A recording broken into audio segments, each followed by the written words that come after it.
So in the spirit of it being back to school time, I feel like everyone's trying to get organized, getting everybody off to school in the coming weeks.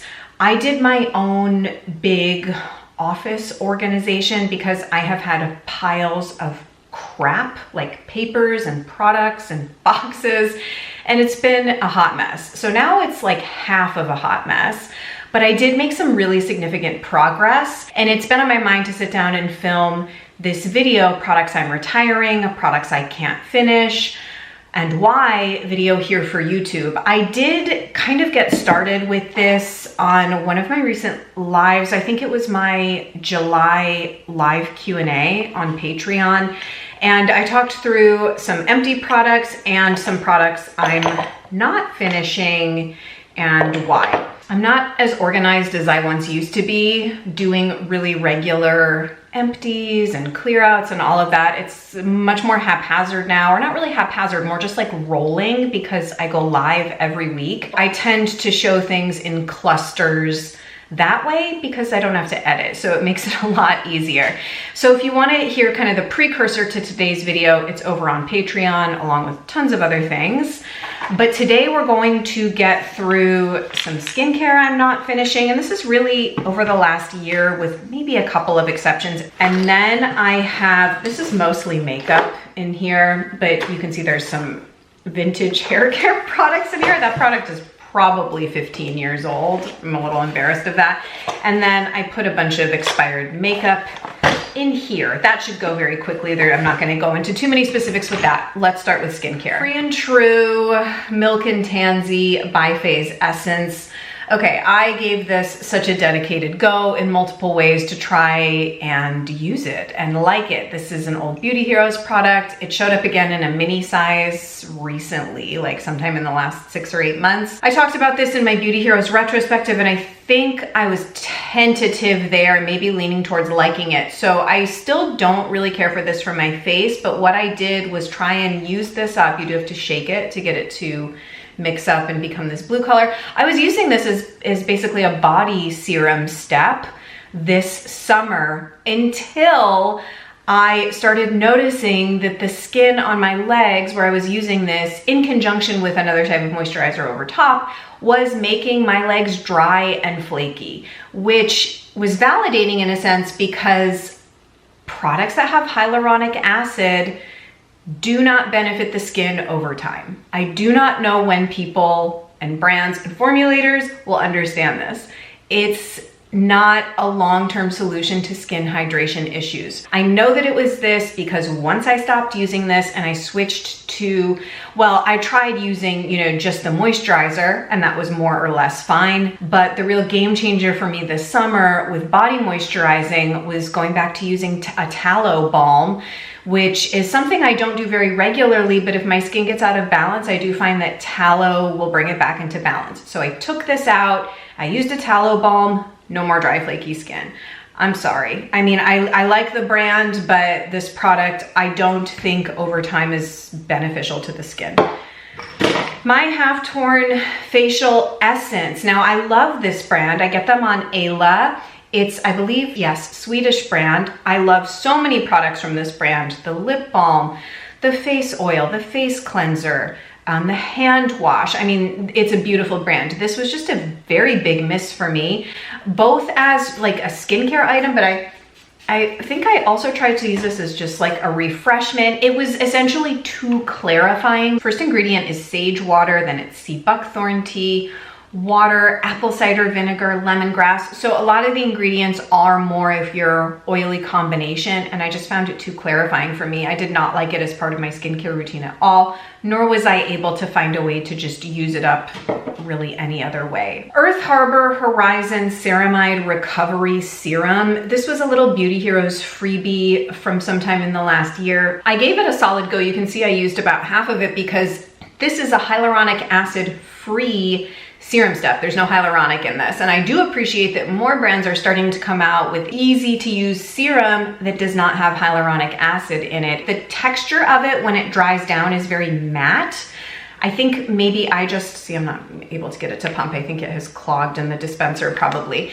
The finish on this is matte. I would say with rare exception, I prefer a serum finish that's just a little bit slightly tackier, or at least like dries down neutral. This dried down in this kind of odd matte way that I did not enjoy. It was a little bit imbalancing to my skin. I don't want to say disruptive. It just was not doing anything for me, potentially starting to throw my skin a little bit out of balance. So I just stopped using it.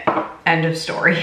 I do have an entire brand to mention here. And again, this is just like very individual and personal because I've loved this brand for years. There is still one product I can use, but for some reason in the last year, Blissoma, I started having skin sensitivity issues with them. Another brand this has happened to me with is Haut. I don't know what it is. I don't know if it's an ingredient sourcing issue, a supplier changes, and someone could develop a sensitivity to that. It could be just something about me and my constitution. I have no idea, but all I know is that every time I was using Blissoma products, and I have 4 here, Herbal Gel Face Cleanser, Photonic, Evening Calming Elixir, and Phyto Brightening Aura, every time I would use these, I would get just skin discomfort in the form of like stinging, mild burning. So I'm not going to use products that feel that way. The one that I am still using is the Beta Glucan Loving Recovery Mask. I thought that perhaps it could be that the products have expired and that's why they're giving my skin a little bit of issue, but it was happening even with like a fresh new product that I would use. So there's just something that's a misalignment for me right now, but I'm very glad I can still use that Beta Glucan mask, and I use it probably every other night. I really, really love it. Life is too short to use products that sting your skin and make your skin feel uncomfortable, even if we don't really know why. Votary Super Bright Eye Gel with green tea and peptides. I believe this was a Boxwalla product sometime this last year. I really wanted to like this because it actually feels great going on in the morning. I just didn't find this did any favors for my under eyes apart from feeling good when I put it on. I'm very loyal to In Fiore V Claire Supreme. And then I recently, because I'm gonna run out before they do their Black Friday gift with purchase, I just recently picked up the Blue Alchemy Eye Oil Serum. This is one of the eye products that I remember really loving before I fell in love with V Claire. It was really one of maybe 2 or 3 products on eye-specific products on Beauty Heroes that kind of meet my personal criteria for an eye product. This product I love. It just turned before I could finish it. The Sahajan, oh, this is not the one, but it's very similar. The Sahajan Ultimate Sleep Mask. Very similar to Nourish Creme Riche, which I, again, really like and have liked for years. This is like a slightly amped up version of the Nourish Creme Riche, and it just turned. I mean, you can see I used almost all of it. The consistency changed, basically. It became very waxy. So I can't finish that. This also went off before I could finish it, but I used almost all of these. These are the 3 Ships Red Algae and Avocado Biodegradable Eye Masks. I really like these. In fact, I like them better than the True Botanicals Chabula eye patches that I have several jars of. You will be able to tell when this goes bad. I put a pair on and it smelled like an old Band-Aid. So that's how you know that they've gone off. But I really like these and I would totally buy them again. They're a great price point. One of my favorite products that this brand does. 2 products that I had tried to give another chance to after my Beauty Heroes retrospective that I did this last year. Won't be hard for you to go find because I have done so few videos on YouTube this year that it's probably only like 2 or 3 videos back. The Demamiel First Fix Serum and the Ayuna Needle. I went through my whole Beauty Heroes retrospective, and after it I was like, oh man, reading the reviews, everyone seems to really like these products. I'm gonna give them another go. So I did. I slotted them back into my routine, and here they are again coming out unfinished. I do not jive with Demamiel at all, and it's not an issue like with Blissoma, which is a brand I have loved for years, and then all of a sudden a sensitivity comes up. I have always felt misaligned using this brand, and I have no idea why. I don't know if they use Reiki on their products. I don't know what it is. I do have an aversion to Reiki, which is, I think, why I can't use Para Botanica. And I've had a similar, just like, they just don't mesh with me for whatever reason. So I tried this. I just felt like not good every time I used it. My skin did not seem to particularly care for it. It's not like I had any crazy overt reaction to it. It's more of like a subtle, just misalignment experience. Needle was not really like that, because overall I feel like I jive very well with Ayuna and I love their products. It's more just like I don't really feel like I need the product, and it's a little bit more intense. So I'm just not into using products that don't seem targeted to my particular skin needs at this point in my life. I think it wins an award for one of the most forward-thinking, innovative, interesting products that I have seen in the skincare space in a while. I would totally revisit this if I felt like I had a skin issue that needed it. Okay, I have a couple Lil Fox products. This is a very hit or miss brand for me. I could not stand succulent pudding. I just did not like this at all. This is probably too old to even be talking about here. I think this is at least 2 or 2.5 years old, but I never enjoy using it. The smell kind of turned my stomach a bit. I didn't like the experience. I didn't like how my skin felt. That was a no. Amazon After Dark Cleansing Gel. This is a more recent one. And again, I guess I would probably direct you to my Beauty Heroes retrospective, because I had middling feelings about it there, and I don't think my opinion has really changed. Again, it was just something I tried to use again to no success. So now, you know, it has to go bye-bye. This was very surprising to me that I did not like and was not able to finish, although I did try. This is the LAMOUR Golden Age Honey Mask. Now, I love this brand, like top 3 to 5 skincare brand of all time for me. I used about half. The texture of this on the skin was unpleasant. It felt rough, like sandpaper. Right now I'm putting together a list of my mid-year beauty favorites to record as a podcast, and the One Love Organics Microderm Scrub is on that list for me as a mid-year favorite. I'm surprisingly really enjoying that product. I'm someone who does not really care for physical exfoliants. There was just something about this, also very sticky because of the honey. The texture was too rough. I didn't even feel like, I mean, sometimes with a product like that, you can get like a skin polishing effect, which is kind of what the One Love Organics scrub does. This one, I just like, it didn't even feel like it made my skin look better. So I don't really see a point in doing a treatment product that I'm not feeling is like doing very much and that I don't enjoy. I have 2 lip balms. Very difficult category for me. I think I'm excessively picky with lip balms. The Alpine Beauty Willow and Sweet Agave Plumping Lip Mask, way too sticky.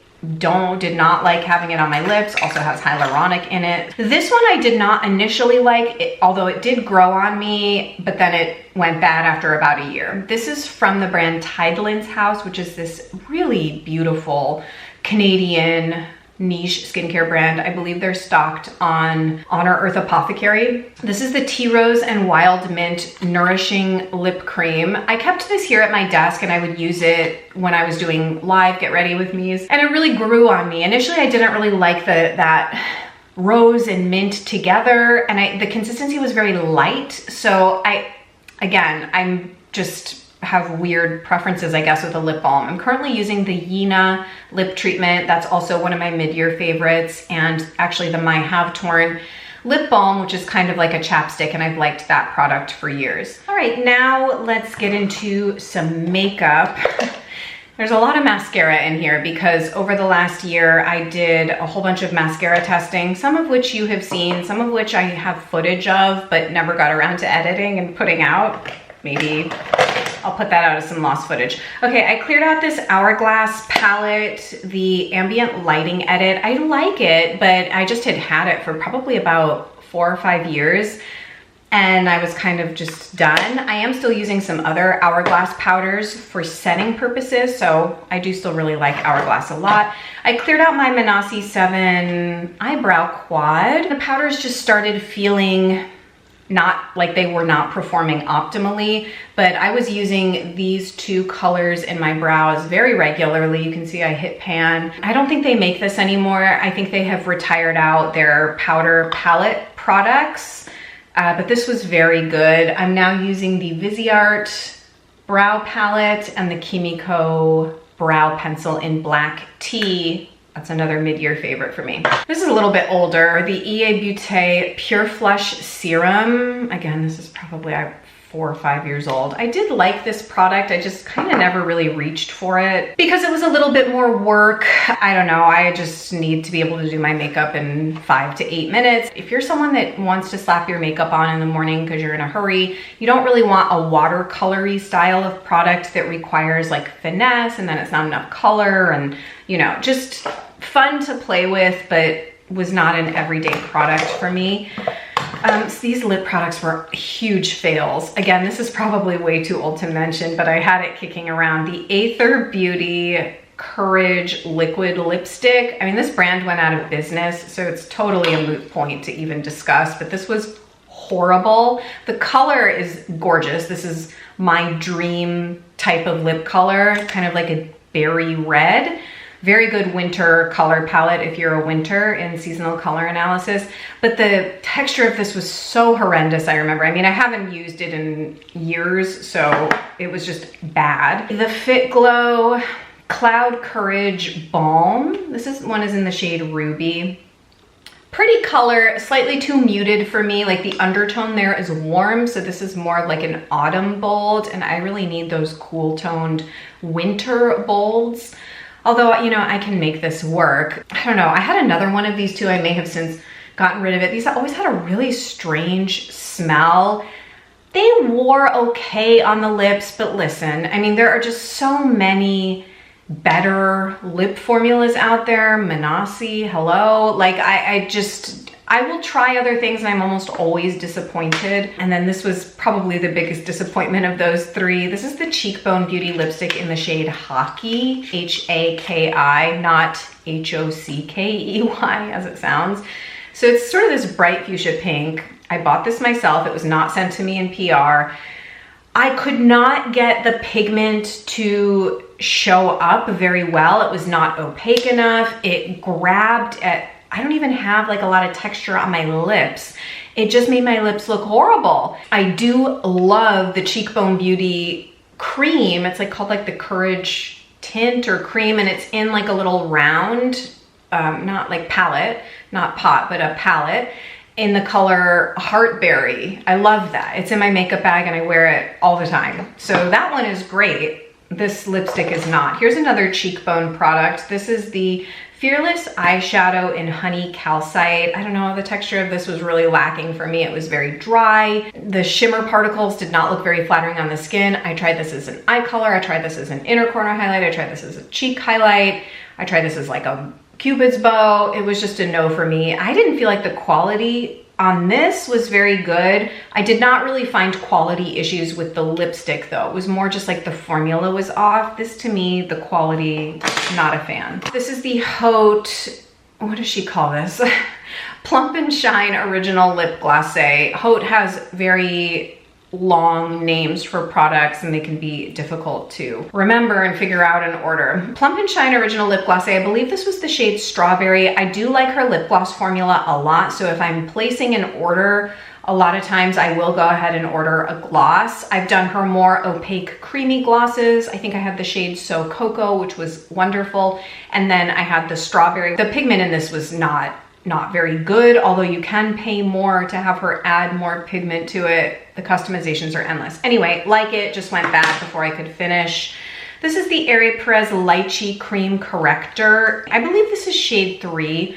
I like this a lot if you want like a more sheer color corrector.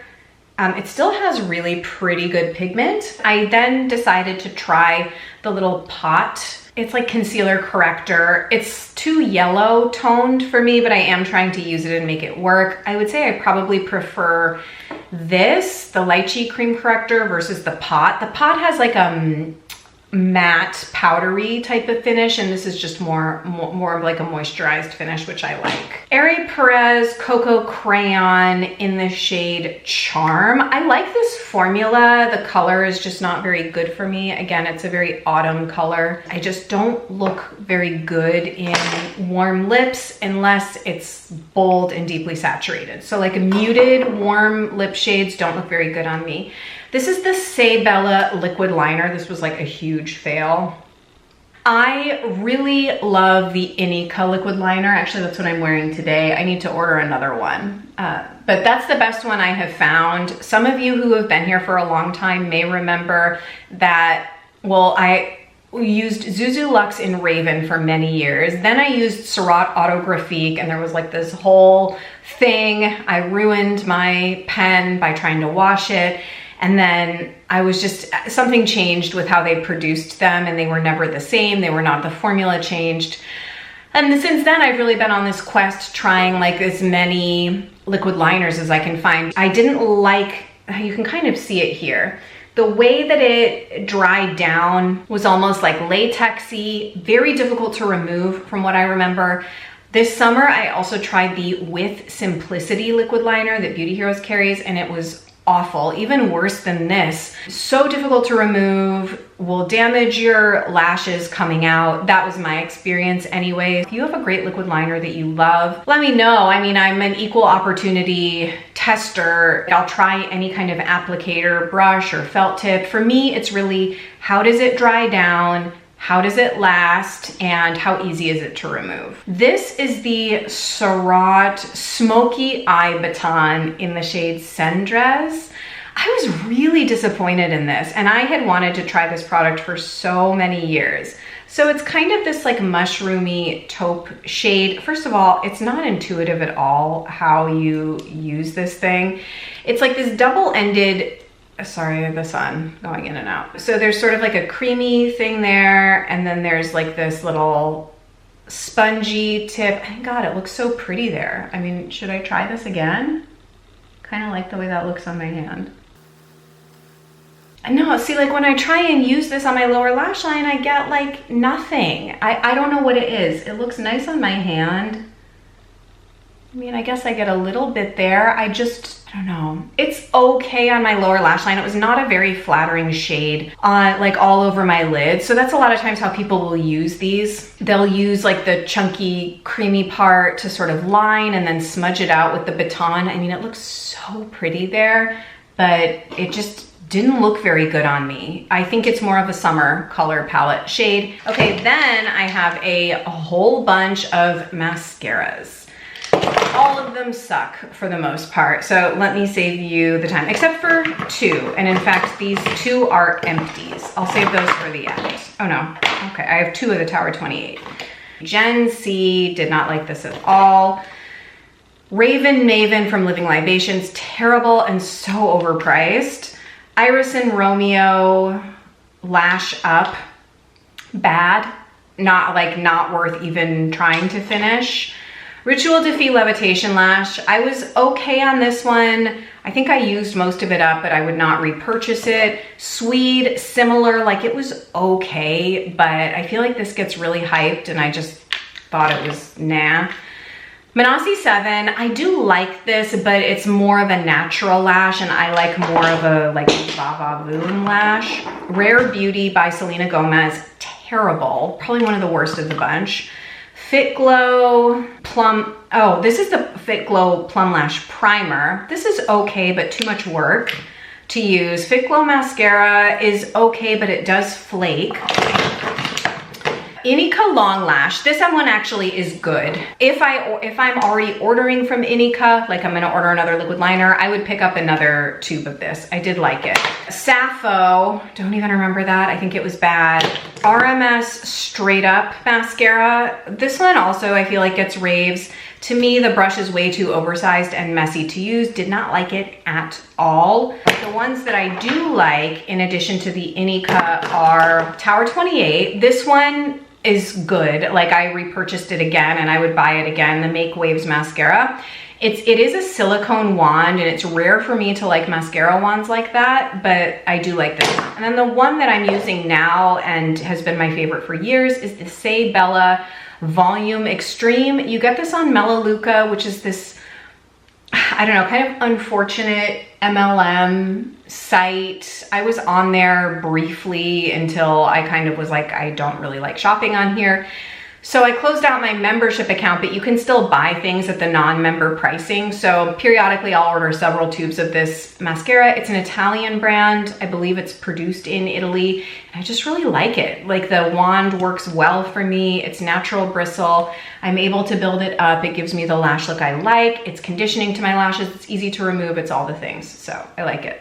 This is all old Gresa makeup that it's just time to get rid of. And then I do have some Haut things as well. These are just, you know, this is how Haut products come if you've ever shopped from them. They have a shelf life of anywhere from 8 to 12, maybe 14 months. Several of the products are really ride or die for me, like the illuminating cream tint, some of the color correctors, and there are some pigmented shades that I also really like. I don't think it's worth it to go through all of this Gresa stuff, but it's mostly lip boosts, some eye tints, some Lumieres, and I think the foundation. One of my favorites is Devi, which I believe she released as a permanent part of their collection, and I would consider buying a pot of that again. It looks, oh, here it is actually. It looks so nice just all over the lids, and the texture is really, really good. So that's one of my favorites. Oh, and then I also have, they're buried at the bottom here, but the Gresa like click stick concealers. I like this. The best shade for me was Madeline. They're not as pigmented as like a color corrector, but they're nice to have on the go, or you just want to do like a very light makeup look. I do like them. I just think that they're expensive. I can kind of understand why for the packaging, but yeah. Okay, we're getting rid, after 15 years, of the Orbe Dry Texturizing Spray. Does this have a date on it? I don't think so. Honestly, it's probably still good. I feel like these products pretty much never go bad, but I think I may treat myself to like a small size of this, just because it's kind of like a hair perfume. It does smell good. It does give that bit of grit and texture. I used this, you know, way back in the day, 2013, 14, 15. And it's a cult product for a reason. It is good. So I think I'd like to have some of it around again. Pacific Northwest Essences, our beloved Ava, like an Arrow Scented Aura Mist. This is just old, and I didn't get around to finishing it. I'm still friends with Ava. She's doing very well. I don't think she really misses being in the beauty space at all. But I know many of us miss her products a lot. Inner Sense Sweet Spirit Leave-In Conditioner and the Detox Hair Mask. These just do not work for me at all. There are some Inner Sense products I like for my hair. Overall, I feel that this brand is better suited if you have thick, coarse, curly, dry hair. This one I waffled on a lot. The Rosa Aurea Perfume Oil from La Par. This came in a Box Walla box. It's so smoky and leathery, and I just couldn't get down with it. It's like pepper, leather, smoke, and rose. It's just, I mean, it's very unique. I tried to wear this and it was just a no for me, unfortunately. All right, that's it from me. It feels amazing to be able to clear all of these things out and go into this new academic school year with a fresh slate. Hopefully I'll be back a little bit more regularly once my kids are off to school. But you can always come find me every week, sometimes multiple times a week, on Patreon. Patreon.com/LamourLaMusique. I go live once a week. I publish a video and a podcast once a month. That's where you can find me if you would like more content, because I do not know when I will have a video for YouTube again. Maybe Christmas time. Hopefully before, but I would say before the end of the year, at least one video. Setting a really high bar for myself. That's all from me. I'll look forward to seeing you guys in the next one. Bye.